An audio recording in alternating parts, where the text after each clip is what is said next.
Tahu benda ini? Mungkin sebagian dari kita mengenal benda ini sejak kecil ketika masih main dokter-dokteran. Atau mungkin Anda seorang dokter yang memang sudah sangat akrab dengan benda satu ini. Atau setidaknya kita pernah melihat benda yang satu ini ketika sedang berobat. Tapi tahukah kalian bagaimana dan alasan stetoskop diciptakan? Dahulu kala di zaman dinosaurus, stetoskop belum ada.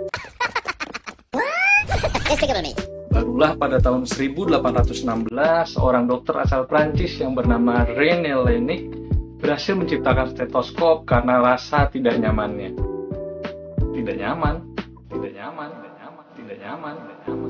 Ternyata rasa tidak nyaman itu bermula ketika René mendapatkan pasien seorang wanita muda yang memiliki masalah kesehatan jantung. Dan satu-satunya cara untuk memeriksa detak jantung pasien wanita tersebut adalah dengan menempelkan telinga di dada si pasien wanita tersebut, yang mana proses tersebut dikenal dengan auskultasi langsung. Beruntung dokter kelahiran 1781 itu tidak kehabisan akal. Ia ingat pada sebuah teknik sederhana yang pernah dipelajarinya. René menggulung selembar kertas dan menempelkan ujung dari gulungan kertas tersebut ke dada pasien.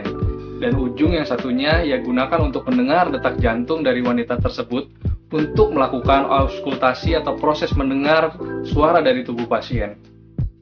Hal kecil yang berdampak besar terjadi karena gulungan kertas yang René gunakan menjadi cikal bakal stetoskop yang kita kenal hingga saat ini.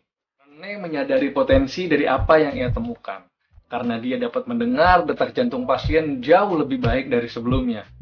René berhasil menciptakan frase mediasi auskultasi atau mendengarkan secara tidak langsung yang pada saat itu bertentangan dengan praktek menempatkan telinga di dada. René terus menyempurnakan temuannya, hingga akhirnya dia berhasil membuat sebuah alat berukuran 25 cm x 2,5 cm yang terbagi menjadi 3 bagian yang dapat dilepas.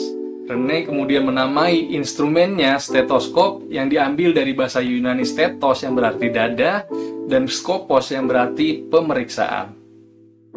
Di tahun 1819, René mempresentasikan temuan besarnya pada Akademi Ilmu Pengetahuan Prancis, dan secara mengejutkan, stetoskop mendapat sambutan yang baik dan mulai digunakan dokter-dokter di Prancis, Eropa, Amerika, hingga seluruh dunia.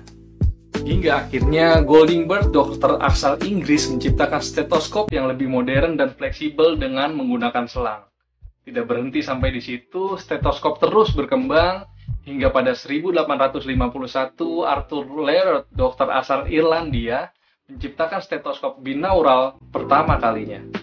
Stetoskop binaural sendiri adalah stetoskop yang bisa digunakan untuk mendengar dengan dua telinga secara bersamaan, seperti yang kita kenal sekarang ini. Stetoskop yang kita kenal saat ini sudah melalui proses penyempurnaan yang dilakukan oleh George Philip Kaman pada tahun 1852.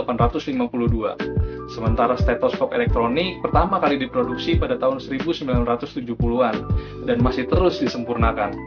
Pada perkembangannya, stetoskop termasuk salah satu citra seorang dokter selain jas putih dan tulisan dokter yang dikenal indah. Dari René, kita melihat bagaimana sebuah kendala dan rasa tidak nyaman bisa dirubah menjadi sebuah hal besar yang bermanfaat bagi dunia.